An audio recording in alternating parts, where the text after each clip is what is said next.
नादा निशित मत भेजो विश्वबंधो नादा जनन मरण हीना शुद्ध बोध स्वभाव जगत उदय रक्षा अखंड ब्रह्मांड नायक भगवचरण और वंदन परम पूज्य परम गुरुदेव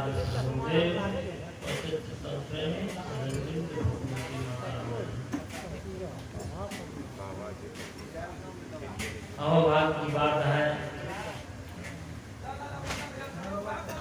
दिवंगत आत्मा के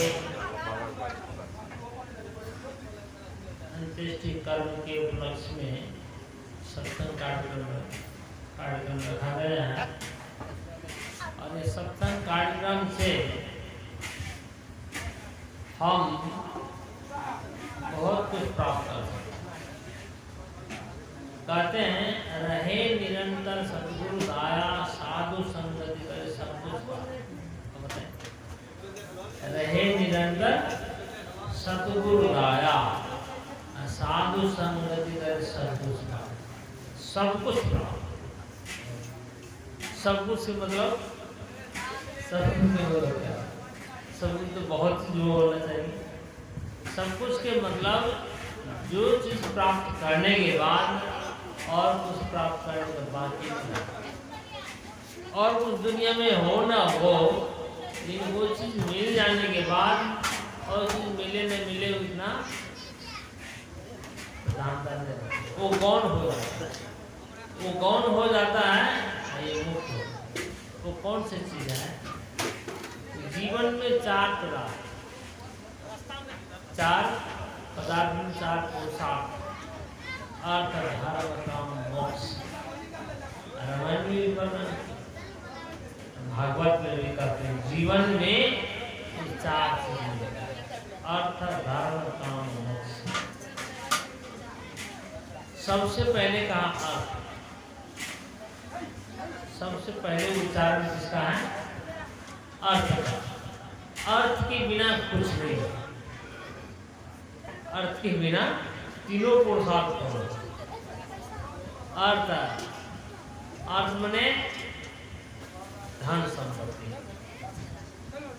उनके बिना तो अभी जो भोज भंडारा हो रहा है उसके बिना तो होना नहीं हो सकता है। जो कुछ भी होता है वहाँ उसके बिना शरीर ही नहीं चल सकता है, जीवन ही नहीं चल सकता है, व्यवहार नहीं चल सकता है, धर्म नहीं हो सकता है। तो सबसे पहले कहा अर्थ तो होना चाहिए। और वो अर्थ अब बात यहाँ शाखा खोलती है कि उस अर्थ का प्रयोजन क्या है। हम लोग अर्थ जो कमाते हैं, धन संपत्ति कमाते हैं, करते हैं, तो उसका उपयोग कहाँ होना चाहिए, इसमें विशेषता। लोग बहुत कमाते हैं लेकिन उसको उपयोग करना नहीं जानते, दुरुपयोग कर लेते हैं, दुर्व्यसन में खर्च कर लेते हैं, अनशन में खर्च कर लेते हैं, तो वही मुश्किल हो जाता है। अर्थ तो बहुत अच्छा चीज है, अर्थ के बिना कुछ नहीं होता, लेकिन वही अर्थ यदि सदुपयोग नहीं होता तो उसी को नीचे गिरा जाता है। इसीलिए अर्थ का प्रयोजन है धर्म। और ये धर्म का मेल सत्संग और समाधि से तो ये जो है अर्थ का प्रयोजन धर्म में। धर्म का प्रयोजन धर्म ऐसा होना चाहिए जो मोक्ष को प्राप्त करा, मुक्ति को प्राप्त करा। तो मुक्ति और मुक्ति किसको कहा? एक तो चार प्रकार की मुक्ति के पहले वर्णन है। चार प्रकार की मुक्ति में पांचवा प्रकार की मुक्ति है आत्यंतिक मुक्ति, जो संत लोग चाहते हैं। और चार प्रकार की मुक्ति ऐसा है जो फिर हम लोकांतर में जाकर फिर से आना होता है। तो इस विषय को हम गौण करके अभी जो यहाँ पर जो प्रसंग है जो अंत्येष्टि कर्म के उपलक्ष्य में जो सत्संग रखा गया है। ये जीवात्मा सबसे पहले हम लोग को ये समझना है, जो जीवात्मा इस शरीर से निकलता है तो रहता है एवं प्रति विचिकित्सा मनुष्य अस्तित्व के नास्तिक। नचिकेता यमराज से कहते हैं एवं प्रति विचिकित्सा मनुष्य अस्तित्व के नास्तिक। ये शरीर से जो आत्मा निकल जाती है ये आत्मा रहती नहीं। यहीं से आस्तिकवाद और नास्तिकवाद क्या डांट फूटता शाखा। आस्तिकवाद वो कहते रहते, नास्तिक कहते नहीं रहते। तो आस्तिक किसको कहते? हम लोग आस्तिक है कि नास्तिक है?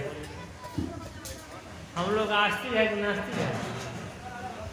हाँ, जोर से बोलो। आस्तिक है कि नास्तिक है हम लोग? आप हम सब लोग जो यहाँ बैठे हैं आस्तिक है कि नास्तिक है? हाँ, नास्तिक है। बहुत समझ नास्तिक है। एक और कौन कौन नास्तिक है? हाँ, नास्तिक और आस्तिक है। नास्तिक तो हम समझे नहीं। आस्तिक किसको कहते हैं, नास्तिक किसको? ये दो मत तो मुख्य है और आस्तिक में भी बहुत से मत मतांतर हैं, लेकिन दो मुख्य यहाँ दो मत, आस्तिक मत और नास्तिक मत। आस्तिक मत जो इस आत्मा की सत्ता को मानते हैं, नहीं ये शरीर से निकलने के बाद फिर रहता है, दूसरे शरीर में जाता है, फिर दूसरे शरीर में, फिर तीसरे शरीर में। इस बात को हम लोग भागवत पुराण में सुनते। श्रीमद् भागवत पुराण खास करके इसी के विषय में, ये जो जन्म जन्मों के जो संबंध है हमारा, उस बात को बताता देव। श्रीमद् भागवत देवी भागवत में वहाँ भी बताते हैं, हर शास्त्र में ही बताते हैं, लेकिन जीवात्मा के विषय में ज़्यादा अधिकतर ये जो राजा परीक्षित जो अंतिम समय में जब उसको श्राप लग गया था, 7वें दिन तक उसका जीवन था, इतना छटपटी था कि 7 दिन में हम क्या कर सकते हैं, तो वही भागवत कथा सुनने के लिए राजपाट को छोड़ करके गंगा किनारे जाने लगा। और उसी समय में तो सुखदेव महाराज आए, तब उनको भागवत कथा सुना।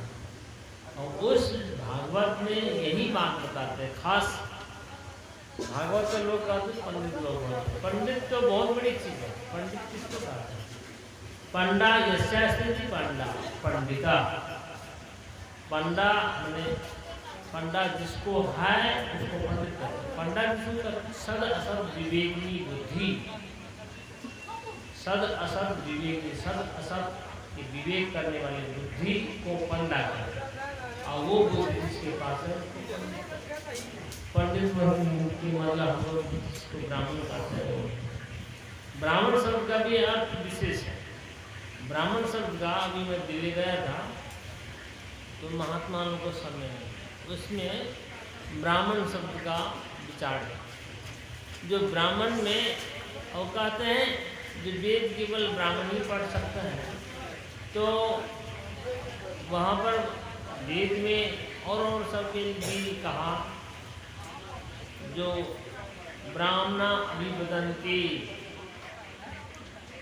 स्थूलम अननु ह्रस्वम अद्गम आत्मा के विषय वर्णन करते हैं। तो ब्राह्मण जाति के लिए नहीं है, वो ज्ञान के लिए है। तो वहाँ एक आते हैं ये ब्राह्मण शब्द भी जातीय अर्थ में नहीं है, वो ज्ञान के अर्थ में। ब्रह्म ये अन्न मने प्राण होता है, ब्रह्म ही प्राण है जिसका, उसको कहते हैं ब्रह्म। क्या समझे? ब्रह्म ही प्राण है जिसका। उसको ब्राह्मण कहते हैं। ब्रह्म में ही ओतप्रोत, ब्रह्म में ही निष्ठ रहते, ब्रह्म में ही लगे रहते ब्राह्मण। अच्छा, तो हम ये कहने जा रहे थे कि ये आत्मा रहती है कि नहीं रहती है। तो रहने वाले आस्तिक जो मानते हैं कि हाँ इस शरीर से, अब जैसे प्रसंग तो ये था, जो दिवंगत आत्मा का नाम क्या है? सिरखादी। सिरखादी भी जो इस शरीर को छोड़कर चले गए, तो वो है कि नहीं है?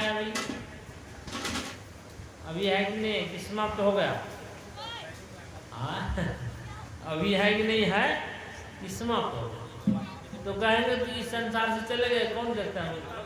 लेकिन वो गई है तो कोई दूसरे शरीर में गई होगी। अब किस शरीर में गई? मनुष्य में गई कि देवता में गई कि पशु पक्षी में गई? और जो जिसको ज्ञान हो जाता है वो तो सद्यो मुक्ति, उसको तो आना जाना की बात नहीं है। जो साधारण लोग हैं वो आते जाते हैं। और कैसे आते जाते हैं? तो अपनी विद्या के बल से, अपने अभ्यास के बल से अच्छे अच्छे योनि को प्राप्त करते हैं। वेद में बताया, वेद के सारांश को विचार किए भगवान वेदव्यास, उपनिषद भाग को विचार किया और उसको ब्रह्मसूत्र में लिया। ब्रह्मसूत्र में 4 अध्याय में, एक अध्याय के 4 पाद, उसमें चौथा अध्याय के दूसरे पाद में उसका विचार किया।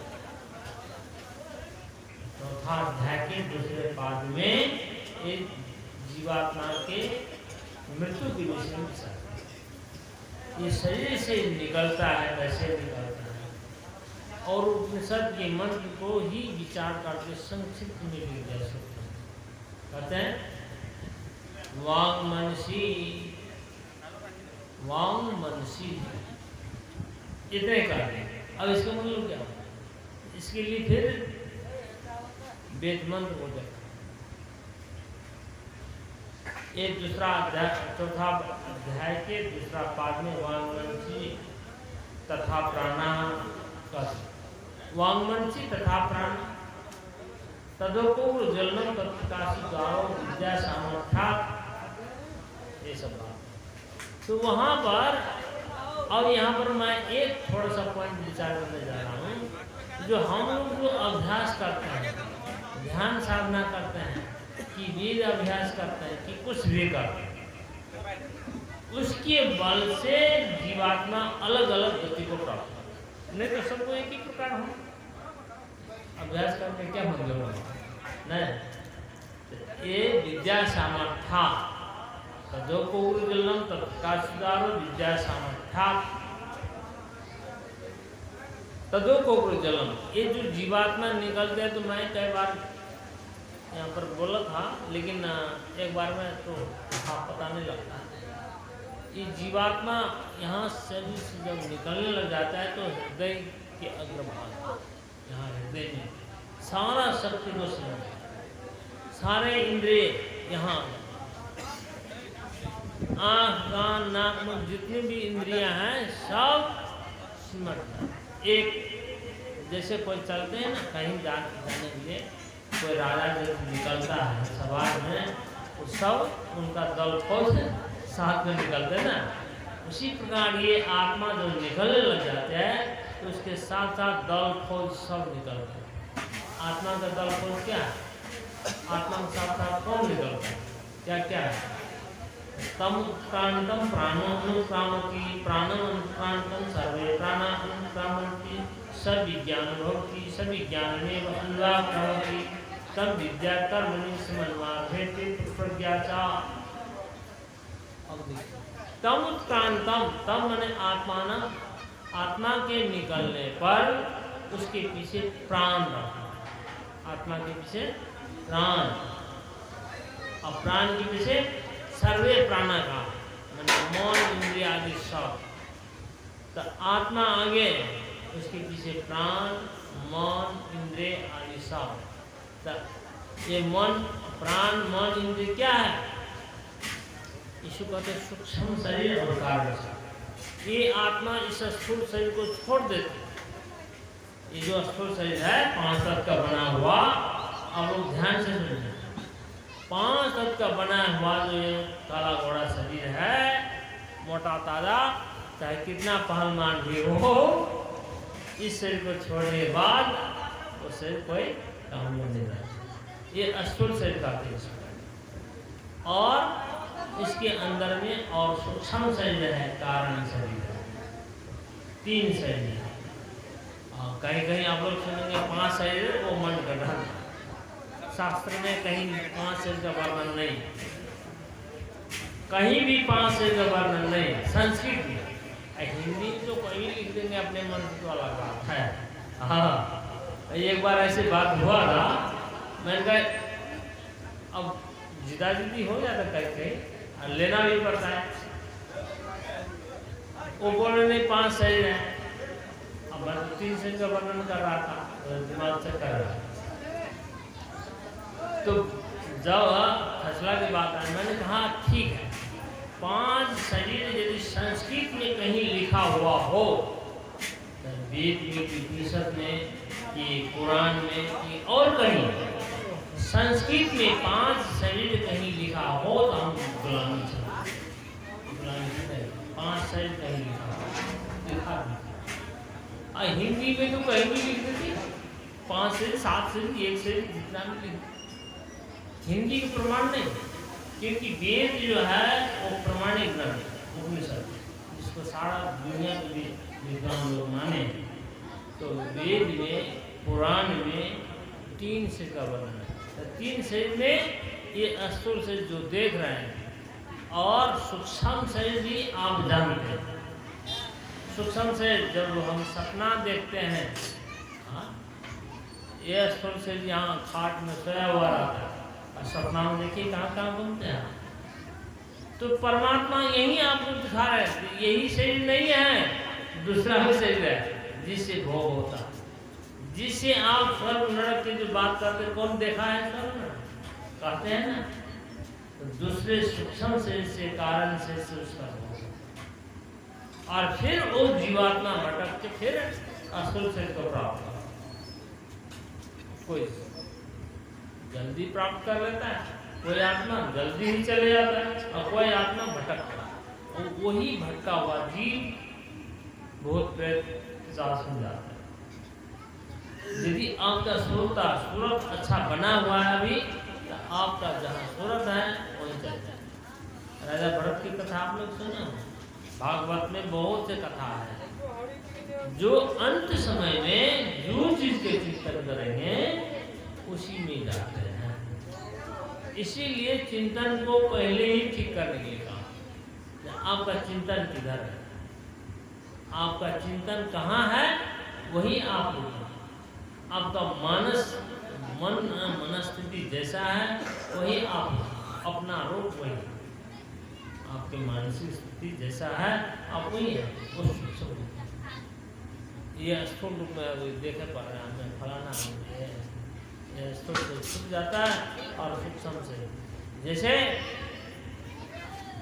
राजा भरत अंतिम समय मृग का चिंतन किया तो मृग से चले। राजा पुरंजनी का चिंतन किया, स्त्री जाति में चले। ये एक दृष्टांत है।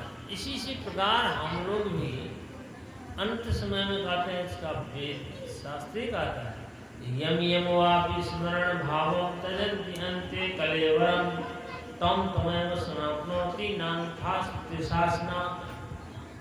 जिस भावना से यम यम वापि स्मरण भावं, इसी मंत्र को गीता में कृष्ण भगवान अर्जुन को उपदेश करते, यम यम वापि स्मरण भावं त्यजन्ति अन्ते कलेवरं तम तमेव कौन्तेय सदा तद्भाव। उपनिषद की बात की गीता में तो कहने का तात्पर्य है, जो अंतिम समय में जो हम चिंतन करेंगे वही भाव को प्राप्त करेंगे। इसीलिए अभी से हम लोग अपने चिंतन को बनाने का जरूरी है। जब हम लोग तो कहते हैं हम लोग का भी कोई मतलब नहीं, हाँ, ये मन को बनाने के लिए अभी से शुरू करना पड़ता है। ये शरीर जो कोई योग जो करते हैं एकाएक लिखता है क्या, इसको धीरे धीरे, उसी प्रकार मन भी धीरे धीरे रास्ता में आना। मन को भी रास्ता में लाने के लिए हाथ में आना। बहुत लोग का वैष्णव हो नहीं, अभी टाइम है, अभी हमारा मन स्थिति नहीं बना, क्योंकि मनस्थिति बनाने के लिए समय लगता। कोई जल्दी राजा खटवांग, देखिए खटवांग राजा का महसूस हो गया कि अब मेरा जाने का समय आ गया, एक क्षण में तुरंत अपने मन को समेट लिया और अपने कर्म गति, एक क्षण में। तो एक क्षण में वैसे हो गया, पहले से अभ्यास किया। आप जो अपने मन को समेट लेंगे एकाएक, कैसे समझेंगे? हाँ, कैसे समझेंगे? तो पहले से अभ्यास। तो इसको कछुआ का दृष्टांत देते हैं। कछुआ में ओछ कुर्मो अंगानी सर्वेशा, वो जो कछुआ चलता रहता, कहीं खटखट सुन लिया, तुरंत अपने हाथ में। उसी प्रकार ज्ञानी लोग, अभ्यासी लोग, जब उस समय आ जाता है अपने आप को समझ दुनिया में व्यवहार करते हैं, चलते हैं, फिरते हैं, लेकिन जब जरूरी पड़ा अपने मन को फिर ऐसी अभ्यास करने का जरूरी है। तो ये सत्संग में हम लोग यही प्राप्त करते हैं। तो यहाँ रहे निरंतर सतगुरु दाया, सतगुरु की असीम कृपा है, और उन सतगुरु से हमको जो चीज मिलता है वो चीज दुनिया में कोई देने वाला नहीं। दुनिया में कोई दे देगा, दुनिया में लोग भोजन देंगे, वस्त्र देंगे, सब कुछ देंगे, लेकिन जो ज्ञान है वो ज्ञान तो गुरु से ही प्राप्त। इसलिए बीजक में कहते हैं, बीजक एक साखी प्रकरण में,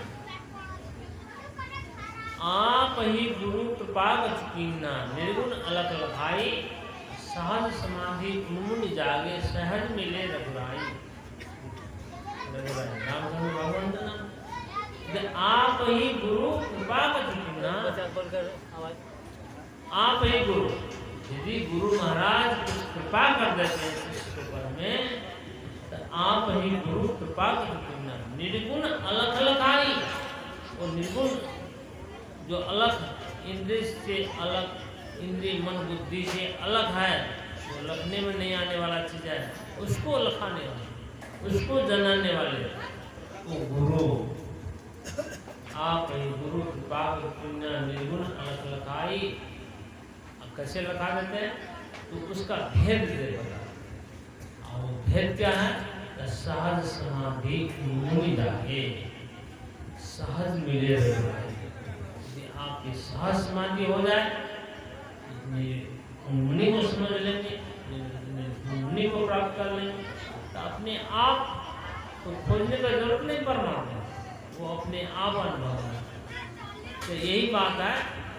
अब सहज समाधि बहुत कठिन चीज है, सुबह में हम इसकी चर्चा करेंगे विस्तार से। उन्मुनि के भी उच्चारण के कबीर साहब के भजन में उन्मुनि किसको कहते हैं, सहज समाधि किसको कहते हैं, ये सब बहुत एडवांस विषय है। तो ज़्यादा समय शायद नहीं होगा, कितना समय है, तो ये सब सत्संग में बहुत गंभीर बात की चर्चा होती है। अच्छा, आस्तिक मत वाला, आस्तिक और नास्तिक मैं थोड़ा वर्णन कर लेता हूँ। आस्तिक कहते हैं जो पुनर्जन्म को मानते हैं, ध्यान से सुनिए। आस्तिक कहते हैं किसको? जो पुनर्जन्म को मानते हैं, इस जन्म से दूसरा जन्म, तीसरा जन्म, जन्म जन्मांतर का संबंध, इसको आस्तिक कहते हैं, जो वेद शास्त्र को मानते हैं। नास्तिक कहते हैं किसको? नास्तिक का मत क्या है? यावत जीवित सुखम जीवित रणम कृत्वा कृतम विभेद भस्मी भूत सत्यास पता। वो कहते जब तक जीवन है तब तक खूब मौज करो, ऋण काट के भी घी पियो, इससे भस्म हो जाएगा, खेल खत्म। और कुछ नहीं है, आना जाना है, और कुछ बात नहीं है, इसको कहते हैं नास्तिक। यही आजकल के युवक युवती लोग ज्यादातर नास्तिक। क्यों? वो तो भगवान को मानने के लिए तो सबको मानते, जब दुख संकट पड़ता है तो सबको। अभी तो कबला भी, एक बात मैं बताता हूँ, जब लोगों को कुछ होता है तो क्या कबला करते हैं? माता भगवती का। माता भगवती कौन से भगवती? भगवती तो ज्ञान है ही नहीं, तो संसारी माता। हाँ, संसारी, तो संसार में ले जाएंगे संसारी। एक अभी मैं सुना या विवाह में का जो कुमार पाठी चढ़ी, हे भगवान ये कैसा देवता है। ये सब जो प्रथा है, ये संत लोग के बिना ये सब गड़बड़ है। संत लोग के बिना ये सब भ्रम दूर नहीं हो। देखिए ये सब हमारे समाज में बहुत से कुप्रथा कुरीति सब है। हमारे बगल में जो पड़ोसी सब है, उनको तो साधु संत मतलब ही नहीं है। और कुछ भी होगा तो संसारी माता ट्रैक्टर करेंगे, दल खोज लेके जाएंगे, वहाँ पिकनिक मनाएंगे, हो गया धर्म। अरे धर्म तो नरक के रास्ता अपना, इसको धर्म नहीं कहते। उससे अच्छा तो 5 साल को भोजन करा दो तो वही ठीक है, उससे दूर होगा, उससे कल्याण होगा। और खर्च तो बहुत कर लेते हैं, वही बात मैंने कहा, अर्थ का प्रयोजन धर्म के लिए होना चाहिए, अर्थ का प्रयोजन दूसरे में लगा लेते हैं जो नरक के रास्ता पर। और हम लोग को इस समाज की बात तो कहने का बात ही नहीं है, बहुत उटपटांग। अभी ये सब बात बोलेंगे तो लोग को लगेगा चिढ़, लेकिन है तो सही। हम तो उन्हीं के लिए बोलते हैं, हमको बोल कर ऐसा नहीं है समाज के लिए। तो हम तो समाज का अन्न खाते हैं, समाज के हवा पीते हैं, समाज के वस्त्र पहनते हैं, तो हमारा कर्तव्य होता है जो बोल दें, आप मानो नहीं मानो। शास्त्र के अनुसार कहते देखिए, जो हम समाज में रहते हैं, समाज का सब ऋणी है, तो इसीलिए हमारा फर्ज बनता है, चाहे आपको अच्छा लगे चाहे खराब लगे, वो बोलना तो हमारा कर्तव्य होता है। हम धर्म आजकल चलन है ना, आजकल का बर्थडे मनाते हैं, बर्थडे में थर्ड डे, ये सब क्या दिखावा आडंबर, इसी को कहते हैं दिखावा आडंबर। आप भले आपको बहुत पैसा है तो 10 साधु को बुला करके सत्संग कीजिए या पूजा कर लीजिए, सत्संग नहीं सुना पूजा कीजिए, उसमें खर्च कीजिए तो पुण्य होगा। दान कीजिए, सही जगह में दान कीजिए तो पुण्य होगा। खर्च कर लेते, खर्च करते बहुत अनशन, बहुत पैसा खर्च कर लेते हैं, उसका कोई फल नहीं है। देखिए गरुड़ पुराण अभी मैंने जो, आप तो गए थे देवी भागवत मैं किया था, इसलिए मैं किया था देवी भागवत। लोग तो कभी पढ़ दोगे देवी भागवत। देवी का स्वरूप क्या है, जब आप गहराई से जब सुनेंगे तो देवी का स्वरूप क्या है, अंत में वेदांत है। चाहे गरुड़ पुराण सुनिए अंत में वेदांत है, देवी भागवत सुनिए अंत में वेदांत है, रामायण सुनिए अंत में वेदांत है। जो भी शास्त्र, हम तो जो भी शास्त्र पढ़ते हैं हमको एक ही चीज दिखा करता है, वेदांत। उसमें वेदांत में क्या है, वही आत्मा जो चैतन्य है, उस चैतन्य के ज्ञान होना जरूरी है। जब हम चैतन्य के ज्ञान के बिना, अब देखिए एक बात, हाँ एक ब्रह्मसूत्र के हम थोड़ा विचार कर रहे हैं।